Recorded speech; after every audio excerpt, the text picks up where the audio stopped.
last type of proof by induction question, then I feel that you will be asking me to do a few of these, and you may need to watch the video a couple of times to get your head around it.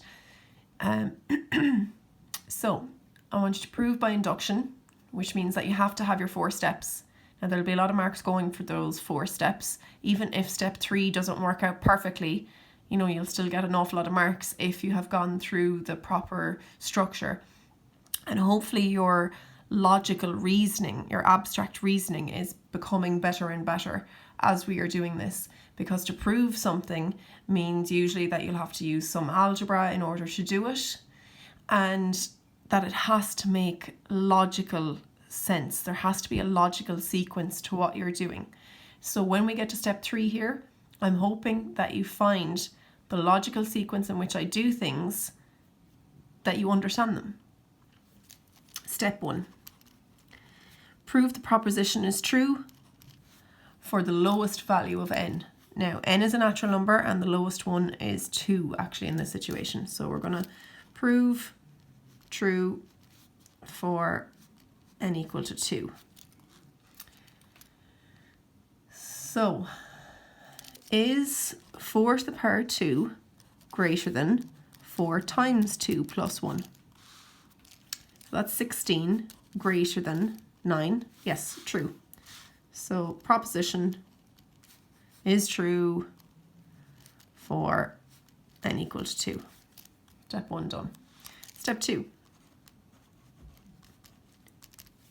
Assume the proposition is true for n equal to k.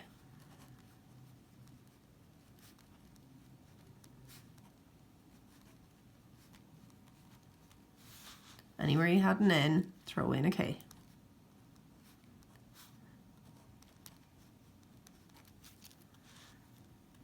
So at some point in step 3, we will use this assumption. And we have been doing that all along. In every step 3, at some point, whether it's straight away or at the end or in the middle or, you know, whatever, we have gone back and used our assumption in every single one of them. So this type of proof by induction is no different. Okay, so we want to prove the proposition is true for n equal to k plus 1. And I'm not writing down every single word here, you get the idea. So what am I trying to prove? I'm trying to prove that 4 to the power k plus 1 is greater than 4k plus 1 plus a 1. Which, I mean, if you want to simplify that a little bit, you're trying to prove that 4 to the power k plus 1 is greater than 4k plus 4 plus 1, which is 4k plus 5. This is what I'm trying to do. And here's my proof. Is that greater than that?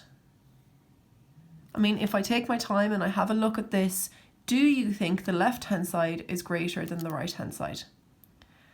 Now, when I'm looking at that, my answer is I haven't a clue. And it's really difficult for me to know straight away if the left-hand side is greater than the right-hand side. So I'm going to use this concept here. Sorry, this one first. So I'm going to say that if A is greater than B and B is greater than C, then A is greater than C. Because at the minute, I can't tell if this is greater than this. So what I'm going to do is I'm going to call this A and I'm going to call this C. And I'm going to find something that is, you know, kind of like the middleman. So if A is greater than B, so if A is greater than something, we'll find something, and we can show that B is greater than C, well then A has to be greater than C. So that's where I'm going with this. I'm going to mess around with this.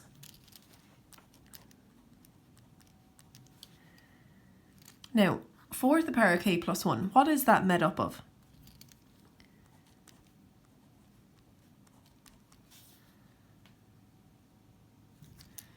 Where have I seen a 4 to the power k? Back up here.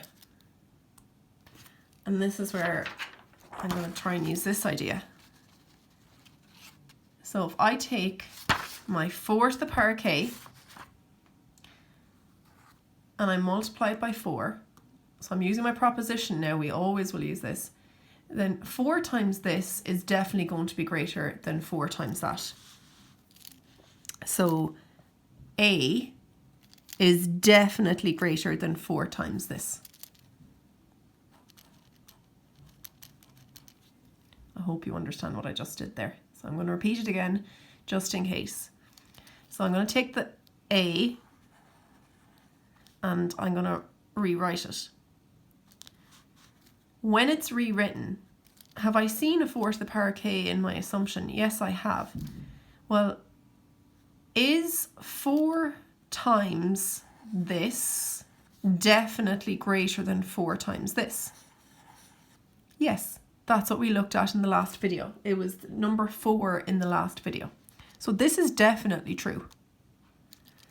A is definitely greater than this B that I have here. Now, is B greater than C? Because if it is, then excellent, I'm done. Now, is B greater than C?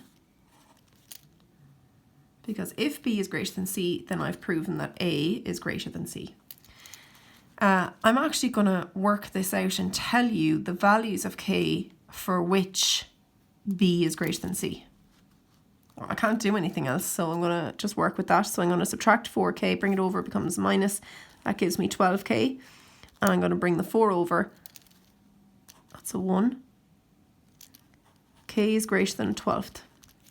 So B is greater than C when K is greater than a 12th. Now if you go all the way back to the top here, is K or N, you know, it doesn't matter whether it's K or N. Is it greater than a 12th? Yes, it is. So in this situation that we care about, yes, B is greater than C because it's greater than C for any value above a 12th. And the only values that I care about above a 12th are 2 on. So 2 and up. So therefore, 16k plus 4 is greater than 4k plus 5 when k is greater than a 12th. Well, if we look at the question,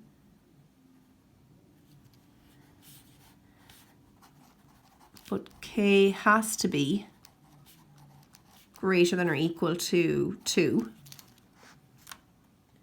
So if I know that A is greater than B and B is definitely greater than C, then A is definitely greater than 4k plus 5, which is what I was trying to prove from the start. So now I would just say, so therefore the proposition is true for n equal to k, given that it's true for, it's true for n equal to k plus 1, given that it's true for n equal to k. And then you put in your step 4, which is just a reiteration of what you did in step 1, 2, and 3. So, step 4, proposition is true for n equal to 2. If the proposition is true for n equal to k, then it will be true for n equal to k plus 1, because I've proven it. Therefore, by induction, it is true for n greater than or equal to 2, where n is an element of natural numbers. Make sure you ask me questions about this one if you're unsure. Take your time over this part and ask plenty of questions.